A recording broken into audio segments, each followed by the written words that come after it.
Chili dogs. Chili vegan chili dogs. Hey there, BikeBlogger here. On my way home, eventually. What's this guy up to? Trying to park. All right. It shifts. I can shift now. I think I got it sort of figured out. So it lives. I can shift again. Woo!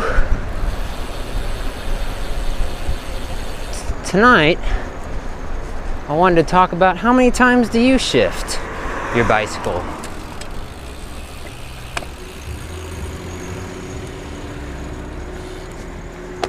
Ugh.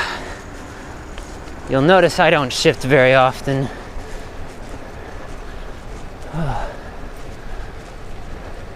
I'm used to riding single speed, but I have come up with this 2-speed machine.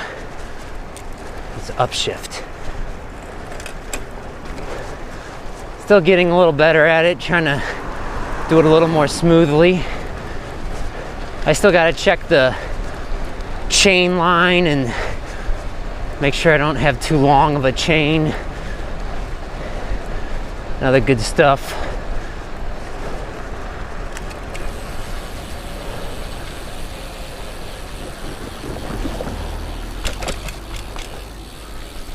Alright. I would have signaled there, but I didn't really feel comfortable taking a hand off of handlebars while crossing railroad tracks. Make a left here. So yeah, trying to get a little better at shifting with this thing, but I do need to do some work on it. So ideally, how often should you be shifting when you're riding a bike? Well, it depends on the terrain or the elevation you sort of got to deal with, but obviously if you got lots of steep hills, you're gonna have a different chain ring. You're not gonna have just one chain ring, so you can make a bigger jump. All right. Oh boy, here we go. Here you go, BikeBlogger. I don't like that because there's like a blind spot right there. What I should do is there's like a little parking lot back there to the left of that stop sign I had just stopped at. And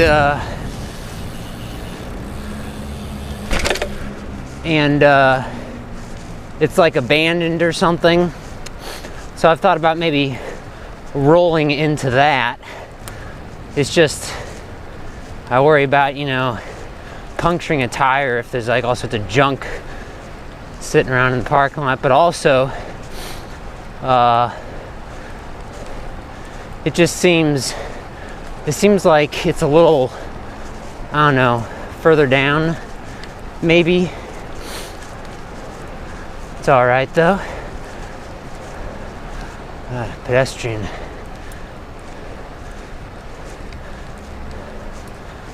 Ooh. I don't know where they are going. I got my mouth covered up using a balaclava because it's pretty cold. Oh, yeah. Still got some kinks to work out in this bike, but it is shifting, so. It is hard on a bike to shift under load. What do I mean by under load? When you're mashing it, or when you're climbing a hill. For a chain ring, you want to be switching, making those bigger jumps between those bigger rings before you start climbing a hill, before you start putting a lot of extra stress on the bike. And then you can make all your little micro shifts with the rear derailleur if you really find it necessary. Getting back to what I was saying though, ideally, how often should you shift? And like I said, it depends, but generally you shift probably almost as much as you can. I only got 2 gears, so I got easy and hard. Not really. I got, let's see, I think about 2.9 gear ratio on my harder gear, and about a 2.2 on my easier gear. We're gonna mix it up tonight, just a little. We'll make a left up here.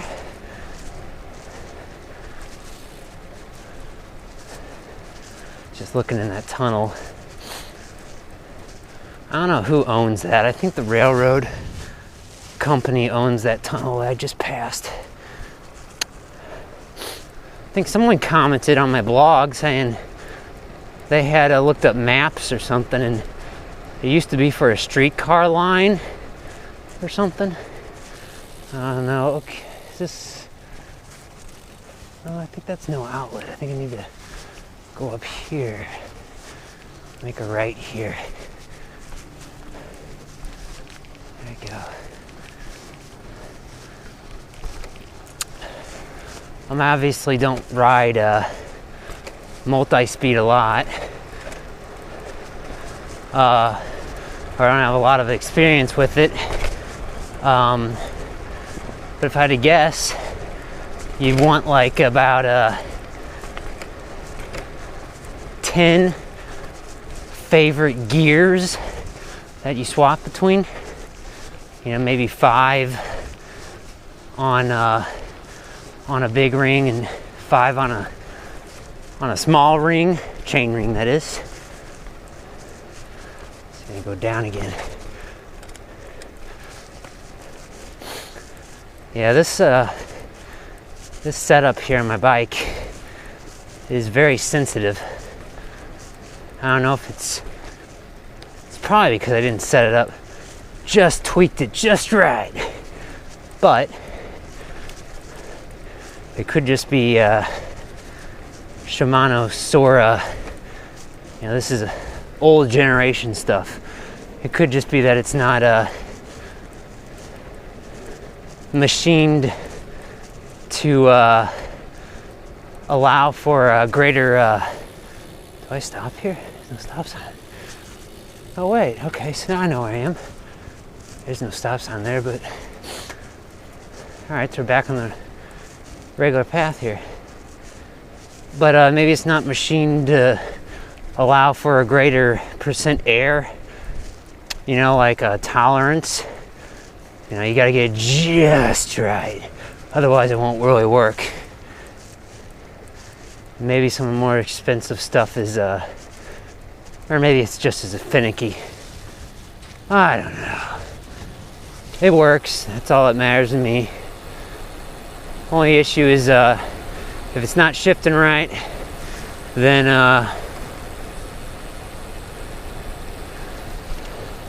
you're just going to be doing more wear onto your hardware. I'm going to shift up here. It's easy to shift up into the bigger ring. It's a little harder to get down to the smaller ring, which is why I tweaked the high limiting screw on the front derailleur. And it seems to have helped somewhat.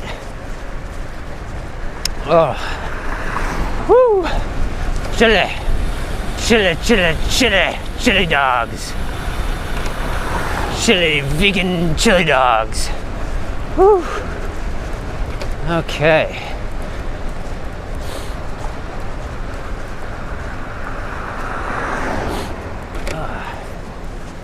So there's a slight chance of snow next week.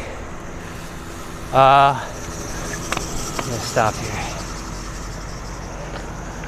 as you probably realized, I took the studded tires off this bike because I was like, hey, maybe it's not gonna snow anymore this year. Maybe that was it.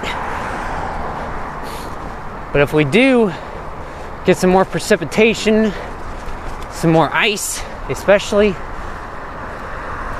I may go ahead and put the studded tires back on. They're just a pain because they are wire bead, and I just find it harder to mount wire bead tires.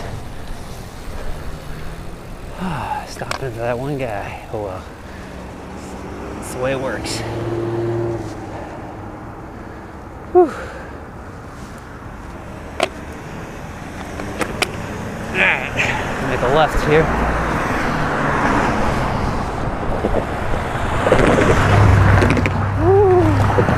We'll not try to fight the bus here.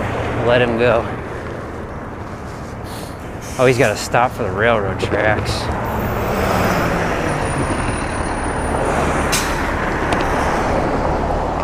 They call that suicide lane for a reason.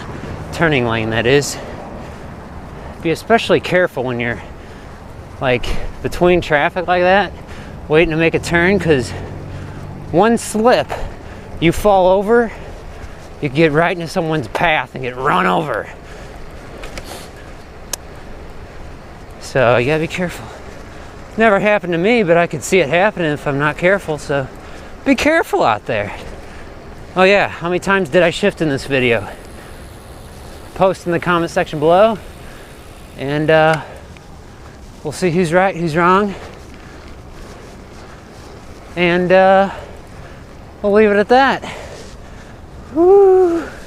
Thanks for watching.